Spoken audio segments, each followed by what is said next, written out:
Henry, Hola, ¿me escuchas?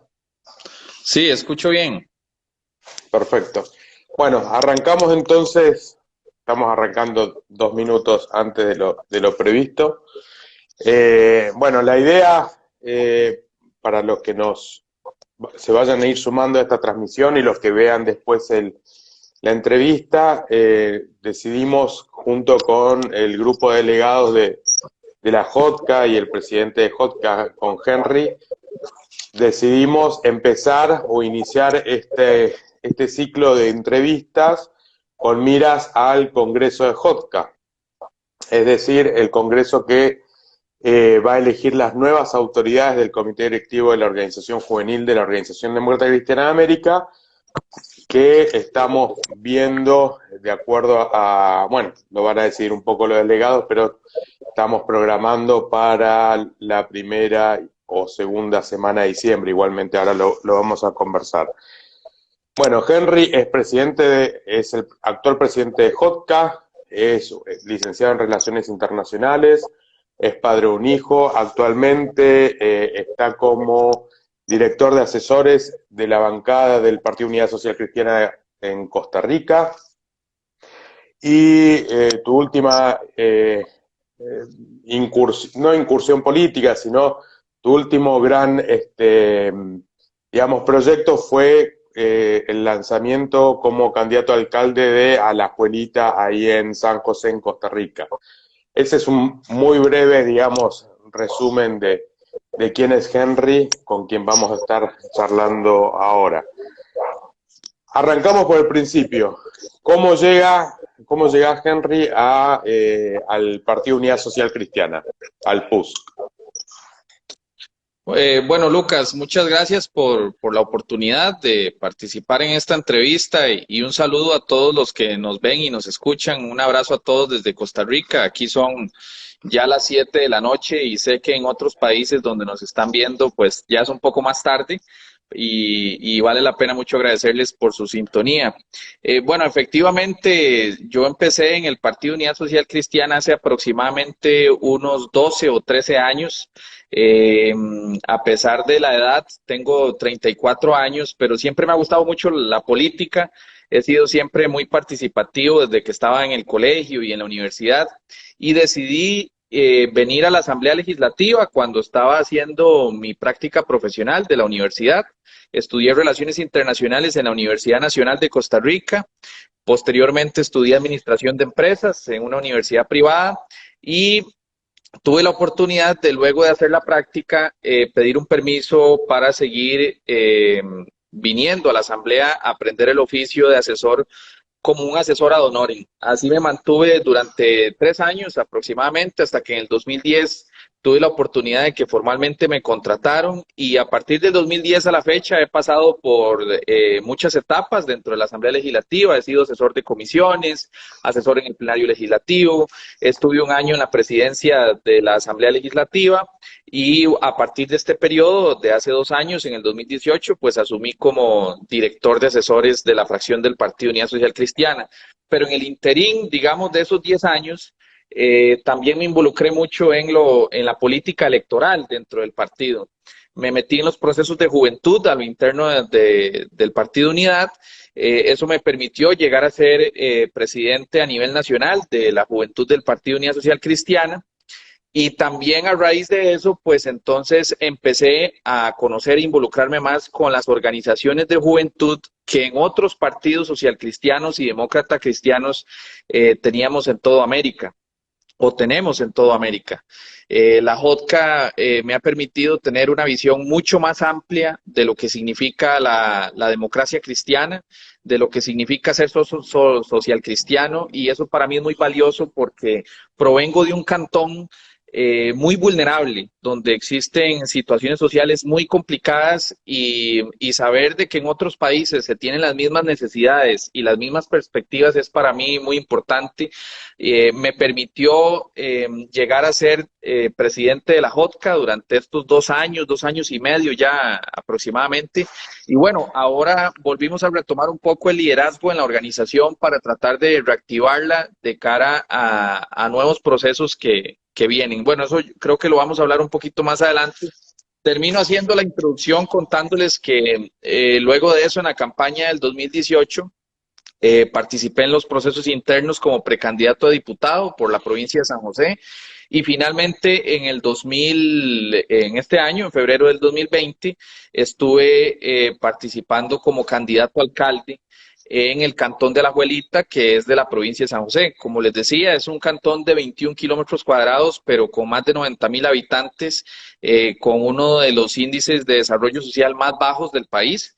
Y bueno, logramos hacer una muy buena participación, quedamos en tercer lugar, hicimos una estructura nueva en el partido, involucrando gente de experiencia, sí, pero también mucha gente joven y gente nueva que se estaba involucrando por primera vez en el partido, así es que mantuvimos una representación en el Consejo Municipal y creo que los resultados son positivos. Perfecto, sí, de hecho yo tuve oportunidad de estar en San José el año pasado y de compartir con Randall Quiroz es el presidente del partido, y me habló muy bien de vos en ese entonces, en esos encuentros que tuvimos, y como que hay un cierto, una cierta esperanza en tu proyección política dentro del partido y dentro de lo que tiene que ver con la política de Costa Rica, así que ahí va a estar la JOTCA seguramente acompañando. En ese sentido, bueno, un poco lo decías vos recién, arrancamos este año, digo arrancamos porque yo estoy un poco colaborando con OTCA en el tema de comunicación y demás, y empezamos a trabajar a ver cómo podíamos hacer para revitalizar de nuevo la JOTCA. En ese sentido, Henry, bueno, lo estuvimos hablando hacia fines del año pasado, principios de a ver qué podíamos hacer a los efectos de recuperar la participación de la JOTCA. La situación en este año es muy complicada en el marco de la pandemia, el hecho lo decía recién Henry, o sea, hablamos de partidos demócratas cristianos en todo el continente, eso hace que sea muy complicado a veces coordinar horarios y demás, porque tenemos una franja horaria desde México hasta Argentina, que a veces complica un poco. De hecho, allá son las 7, pero acá ya son las 10 de la noche, lo mismo en Chile, en Brasil, en Uruguay y demás. Con esta idea empezamos a trabajar, yo me sumé a eso, por eso, aprovechando un poco el noticiero, aprovechando un poco el trabajo con la gente de OTCA, con el comité directivo de OTCA, empezamos a trabajar en esto de mover la JOTCA. Y a partir de ahí empezamos entonces con las reuniones de los delegados, y empezamos con este proyecto de la reorganización. Yo ahí debo confesar que me sorprendió, bueno, la idea un poco es hacer la entrevista a vos, o sea, siempre me cuelo en esto y me empiezo a explayar, porque la verdad que todo lo que se ha logrado con este movimiento que iniciaste, y que se inició con el resto de los delegados, como que me va incentivando a mí y me voy metiendo también. Henry, comentame qué es lo en qué estamos ahora, en qué parte del proceso estamos con miras al Congreso. Bueno, yo primero quisiera decir que, digamos, algunas personas consideran que este tipo de organizaciones que son de un ámbito internacional no deberían de existir. Más sin embargo, yo considero que más bien deben de servir y reformularse un poco en su dinámica y en sus objetivos para lograr, digamos, tener resultados más concretos. Es una organización política, es una organización de gente joven y por lo tanto deberíamos de visualizar que como personas jóvenes tenemos expectativas y distintas y dentro de los mismos países y dentro de las mismas juventudes de varios países vemos muchos temas de diversa forma. Entonces aquí la clave es que como jóvenes aportemos soluciones en temas donde más tenemos coincidencias. Y en ese sentido, pues por dicha, gracias al apoyo de la OTCA y de vos, Lucas, pues hemos logrado un poco volver a retomar el liderazgo y la reactivación de la organización. Y eso es muy importante porque muchos de estos partidos políticos demócrata cristianos en el continente, prácticamente todos tienen organizaciones de juventud, y una de las labores fundamentales de la JOTCA es precisamente incentivar la identificación de liderazgos jóvenes. Incentivar también la identificación de liderazgos que vayan en la línea del desarrollo de la región. Eh, y si no nos unimos como continente, si no nos unimos como partidos políticos, pues difícilmente podamos hacer un desarrollo regional. Podrán hacerse esfuerzos aislados, pero no en conjunto. Y en estos tiempos, y sobre todo en los que estamos viviendo actualmente, se urge y es necesario la unión para poder salir adelante. De lo contrario, va a ser difícil que podamos lograr objetivos en concreto. Entonces, pues hemos retomado la organización. Yo estoy muy contento porque, bueno, tuvimos una primera reunión, creo que tal vez hace un par de meses, si la memoria no me falla, una primera reunión virtual en todo este nuevo mundo de la virtualidad, ¿verdad? Que antes hacíamos todo pues de manera presencial, ahora nos vemos obligados a utilizar este tipo de herramientas y por dicha que existen, de lo contrario estaríamos muy desarticulados también en varios temas. En esas reuniones hemos logrado coordinar algunos temas que me parecen muy importantes. El número uno es que tuvimos una primera manifestación el 12 de agosto, que es el Día Internacional de la Juventud. Nos unimos todas las juventudes de los partidos políticos que nos integran e hicimos un seminario, un foro a través de redes sociales que fue bastante participativo. Alcanzamos, si no me equivoco, más de 100 personas al mismo tiempo viendo la transmisión. Y bueno, cada uno de nosotros pues expuso algunas de las problemáticas que como jóvenes tenemos en nuestros países. Me pareció muy interesante que el tema del empleo es un tema que es recurrente en la agenda política de la región. Y sobre todo el empleo en personas jóvenes, que es donde más pocas oportunidades existen y donde más deberíamos incentivar la participación de soluciones en esa línea. También se expusieron muchos temas a nivel ambiental. Yo creo que somos jóvenes con una agenda política a favor del medio ambiente, a favor del bienestar animal, a favor de otras perspectivas que hace tiempo no estaban en la agenda política o nunca han estado. Pero también somos jóvenes con una agenda política en contra de la corrupción, en contra del autoritarismo que en muchos de nuestros países se vive, en contra de los regímenes que tienen o van adelante con la limitación de libertades al ciudadano. Y eso es muy importante porque tenemos casos en la región como el de Venezuela, como el de Nicaragua, como el de Cuba, que no debemos dejarlo de lado en nuestro análisis y en nuestro actuar político. Pensamos muchas veces que esas situaciones que se dan en esos países no se van a dar en el nuestro.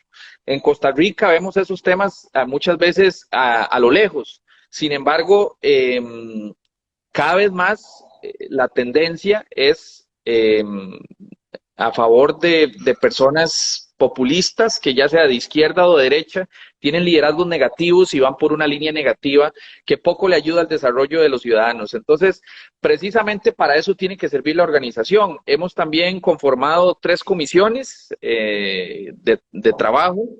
Una que tiene que ver con el desarrollo, o más bien con el relevo generacional en la política a nivel partidario y a nivel de la política en general. Ese relevo generacional que desde mi punto de vista no es como quítese los más viejos y vengan los nuevos, ¿verdad? O la gente joven, sino que es precisamente cómo abrir más espacios de participación donde podamos integrar a gente de experiencia, pero también personas jóvenes con una nueva visión, con liderazgos más positivos, más nuevos, y que tengan esa combinación de aprendizaje con gente de experiencia que todavía tiene muchísimo que aportar. Perdón. ¿Sí? Ahí me hizo clic eso que decías recién, porque muchas veces se cree que el relevo generacional es, ok, retírense, que ahora venimos nosotros. No, yo no creo en eso. De hecho, yo considero que a nivel político las cosas o los espacios no se ganan por desplazamiento.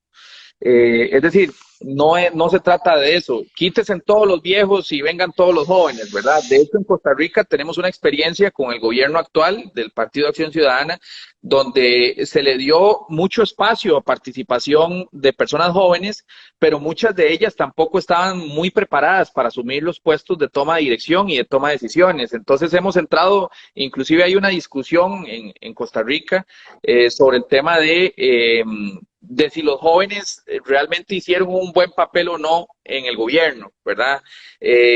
Yo considero que no es un tema de edad, es un tema de capacidad, es un tema de formación. Yo pienso que la gente cuando tiene la posibilidad de asumir un puesto de importancia y de liderazgo, tiene que estar preparado para asumirlo. Y eso no tiene que ver con la edad, tiene que ver precisamente con la experiencia. Y hay mucha gente joven que tiene una gran experiencia, una gran capacidad y tiene mucho que aportar.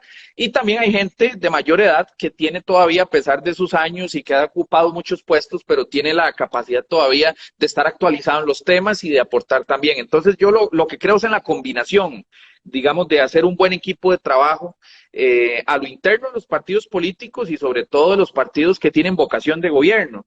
El Partido Unidad, y estoy seguro que todos los partidos demócrata cristianos de América tienen vocación de gobierno, es decir, no son simplemente una franquicia política, se trata de una visión, una ideología y un proyecto político. Y en ese sentido pesa mucho la formación que sus líderes tengan para tomar decisiones. Entonces yo creo que es una combinación de cosas. Perfecto, entonces nos contabas recién, hay 3 comisiones, una es la de relevo generacional. Sí, bueno, ya las 3 comisiones empezaron a trabajar. Está la de relevo generacional, un poco visualizar los espacios de acción política donde los jóvenes se pueden ir integrando de una manera más activa en la política y en los partidos. La otra comisión tiene que ver con el tema de oportunidades y desarrollo de oportunidades de empleo. Como les decía, es uno de los temas más recurrentes y donde más nos afecta a la gente joven, así es que esa comisión también está trabajando. Y tenemos la tercera comisión que trata sobre la defensa del Estado de Derecho.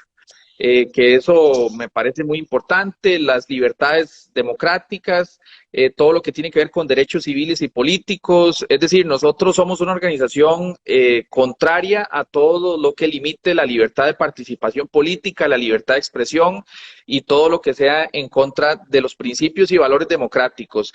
Yo considero que la democracia no es un sistema perfecto. De hecho, creo que debe estar en constante evolución, no puede ser un sistema estático, pero para mí y desde mi punto de vista no tiene alternativa, es decir, la democracia no tiene alternativa, no hay otro sistema con el cual considero se pueda sentir el ciudadano más cómodo que no sea a través del derecho de elegir y ser electo. ¿Verdad? Y en ese sentido tenemos que también proteger la institucionalidad de los países. En muchos países hemos visto casos donde se ataca la institucionalidad y cada vez son menos las instituciones democráticas o que han sido tomadas por liderazgos negativos o que simple y sencillamente han sido eliminadas. Y como les decía también al principio, se trata de que estos temas no sean ajenos a la política interna de los países, sino que también podamos visualizar lo que pasa con nuestros países hermanos y en toda la región. Bueno, eso vos lo decías al principio de la charla cuando hablamos de esta cuestión del avance de los populismos y los gobiernos autoritarios en América.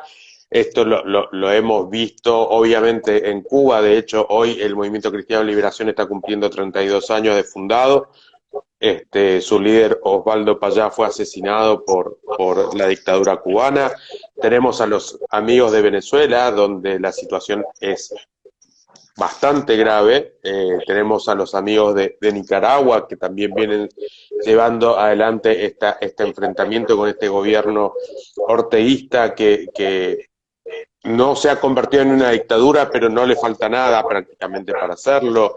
Después hablamos de populismos en El Salvador, algunos lo ven a Bolsonaro también como populista, o sea, Andrés Manuel López Obrador en México. ¿Cómo está la situación en Costa Rica en ese sentido? Porque si bien Alvarado yo creo que no es populista, pero sí ha llegado un poco a a la presidencia utilizando algunos mecanismos o algunas técnicas de los populistas, prometer aquello que no pueden cumplir, soluciones mágicas, rápidas y demás. ¿Cómo está la situación hoy desde el punto de vista democrático en Costa Rica?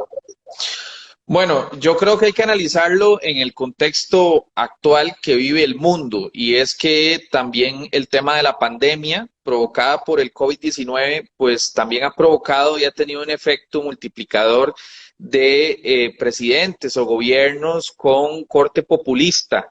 Y como te decía también al principio, no se trata si son de izquierda o son de derecha, ambos son negativos porque se aprovechan digamos, de las debilidades, de la desinformación que existe muchas veces para manipular al pueblo y a la toma de decisiones. En Costa Rica tenemos un grave problema en este momento, y es que la pandemia, desde que empezó hace 6, 7 meses ya, eh, ha sido manejada a nivel de salud pública, a nivel sanitario, de una manera, yo diría que bastante bien. El Ministerio de Salud ha logrado, por lo menos hasta el momento, de que los sistemas de salud no estén colapsados y no hemos caído, digamos, en las situaciones tan lamentables de otros países en que no existen camas hospitalarias para atender a las personas que se contagian de este virus. Todavía en esa parte pues estamos bien. Costa Rica tiene un sistema de salud muy sólido desde hace muchos años y eso creo que ha permitido que eso se mantenga. El problema lo estamos teniendo en lo económico. Ya antes de que iniciara la pandemia teníamos un 12% de desempleo. El país estaba bastante endeudado ya, prácticamente el 50% del presupuesto nacional se financia con deuda. Eh, y a raíz de la pandemia y de todo lo que provocó el tema de distanciamiento, los cierres de negocios, la parálisis, digamos, del comercio en general, pues cada vez más son las empresas que han cerrado y no existe ninguna ahorita proyección de que se puedan recuperar.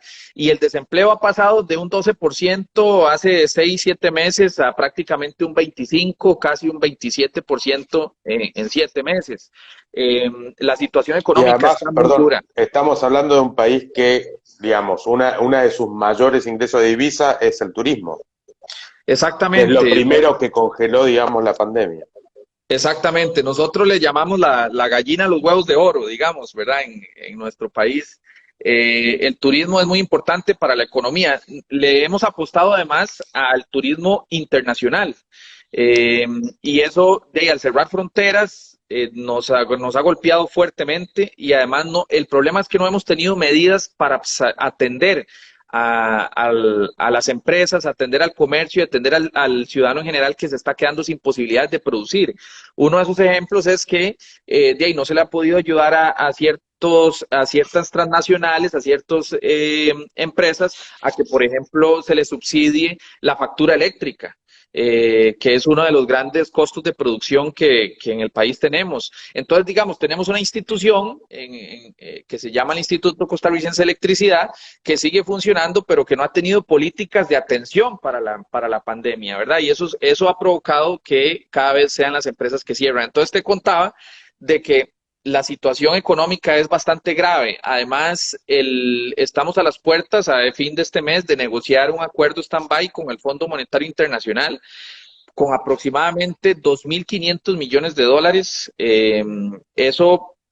El problema no es el préstamo en sí, el problema es las implicaciones de lo que eso significa a nivel de ajustes estructurales que hay que hacer en el país. Es posible, no nos han dicho, pero oficialmente, pero es posible que eso implique el cierre de instituciones, fusiones de instituciones públicas, que implique probablemente una nueva reforma tributaria. Y bueno, no veo el ambiente ni político, ni popular o ciudadano para hablar de impuestos en este momento, ¿verdad? Ese es un tema impopular en todo el mundo, pero bajo las circunstancias en las que estamos todavía más.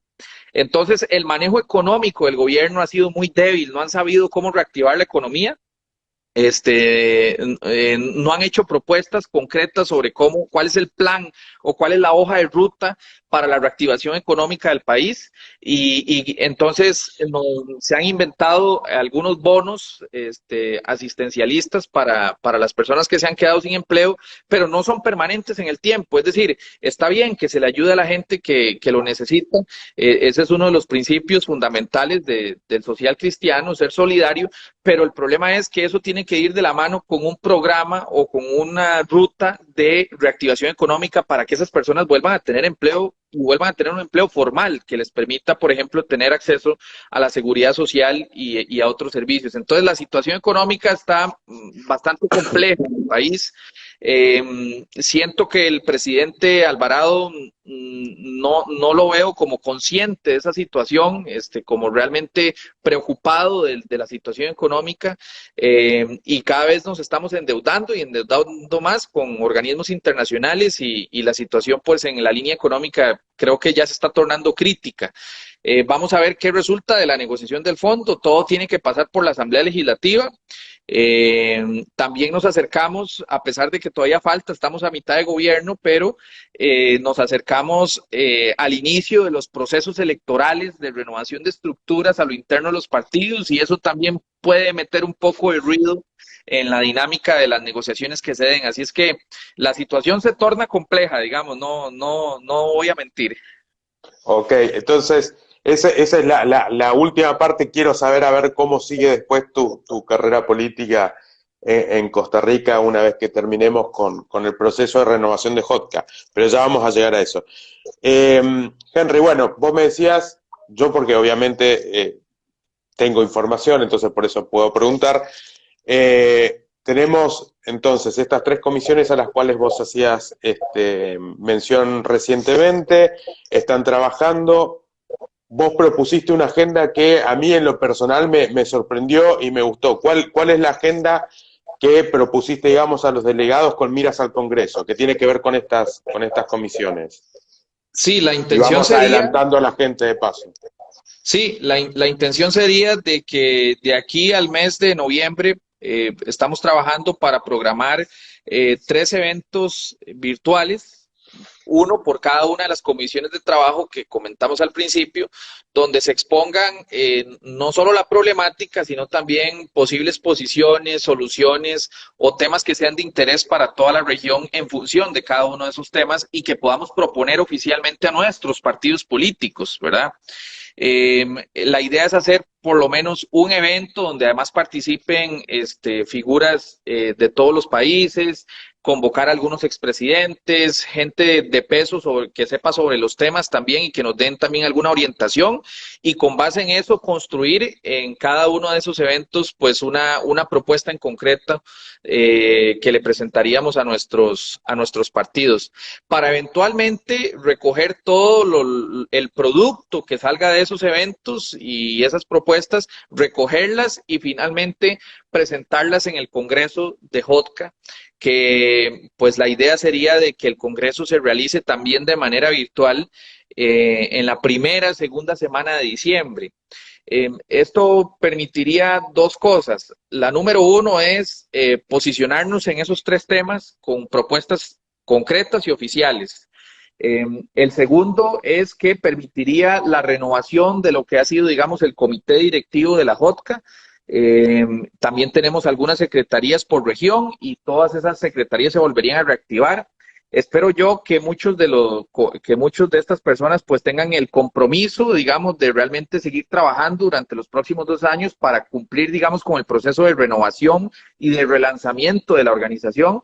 Y también nos daría la posibilidad de empezar a hacer alianzas estratégicas con otras organizaciones políticas o algunas organizaciones no gubernamentales de jóvenes que también coincidimos en muchos de estos temas que hemos hablado, de la defensa de la democracia y propuestas a soluciones de problemas que se vive en la región. Hay varias organizaciones en el continente y también en otros continentes que trabajan temas de juventud y donde yo creo que la JOTCA debe tener mucho que decir, mucho que aportar, pero tenemos que empezar a hacer esos lazos y generar esas alianzas estratégicas con esas organizaciones. Esos 3 temas para mí pues son fundamentales y serían el resultado del proceso que hagamos en estos 3, 4 meses a llegar al Congreso de JOTCA en diciembre.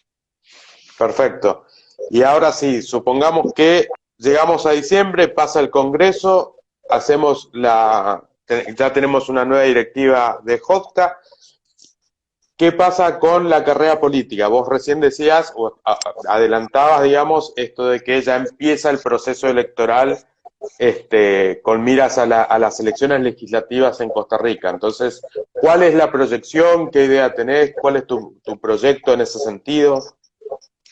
Bueno, yo debo decir que después de que terminamos con lo de la campaña municipal, como te decía, quedé muy contento porque se hizo un grupo nuevo de gente, digamos, con muchas ganas de trabajar y de seguir involucrada en el partido.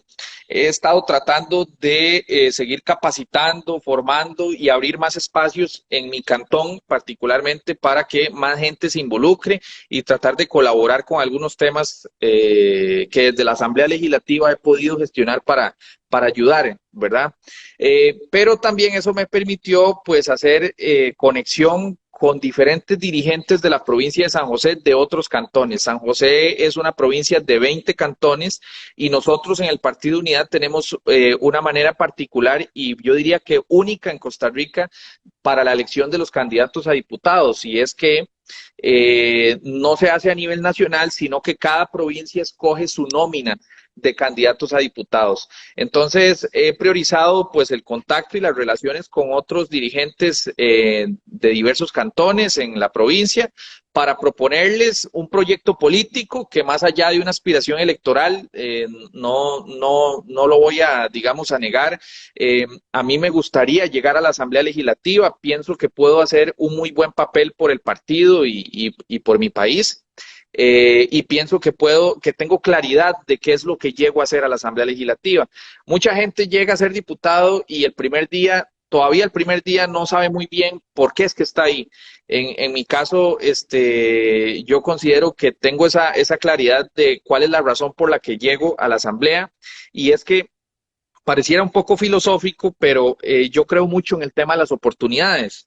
Como vengo de un cantón muy vulnerable y me ha costado mucho llegar donde estoy, y todo ha sido porque en el camino he tenido oportunidades. Pero muchas personas de mi generación y de otras generaciones no han tenido las mismas oportunidades en diferentes ámbitos de su vida, en lo económico, en lo laboral, en lo profesional, en lo académico. Entonces yo pienso que la política tiene que servir para generar oportunidades.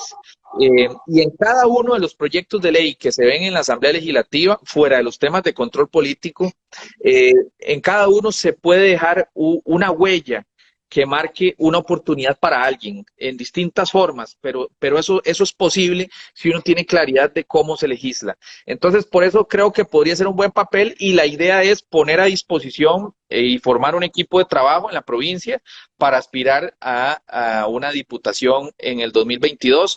Sin embargo, eso depende mucho precisamente de la capacidad de convencimiento que tenga del proyecto político. Mi intención no es solo el tema electoral, sino que la gente esté convencida de que esto se trata de un proyecto de largo plazo. ¿En qué sentido? En que si una persona como yo lo logra, probablemente sea punta de lanza para que otras personas jóvenes, gente con experiencia y demás también lo puedan hacer, y podamos formar gente capaz de llegar a la Asamblea Legislativa a más largo plazo, no solo verlo en el corto plazo. Eso es un poco mi intención. He tenido una buena recepción de diferentes dirigentes y estamos en ese proceso. Sin embargo, como te decía, depende mucho de la voluntad finalmente de la estructura del partido. Yo soy creyente de las estructuras, de las bases partidarias. No creo en las imposiciones, yo creo en el convencimiento. Creo que la política ahora es más lateral.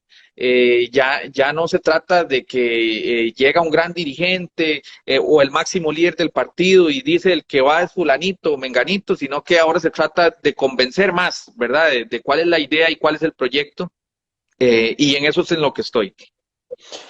Henry, a ver, para los que estamos fuera de Costa Rica, digamos, ¿cómo se organiza la elección con miras a la elección de los diputados, digamos? O sea, vos me hablabas de esto del trabajo territorial y demás, ¿cómo es el proceso? Bueno, el partido como tal convoca al proceso de renovación de estructuras, donde se van eligiendo delegados. Ese proceso empieza desde los distritos. Nosotros nos dividimos en distritos, cantones y provincias.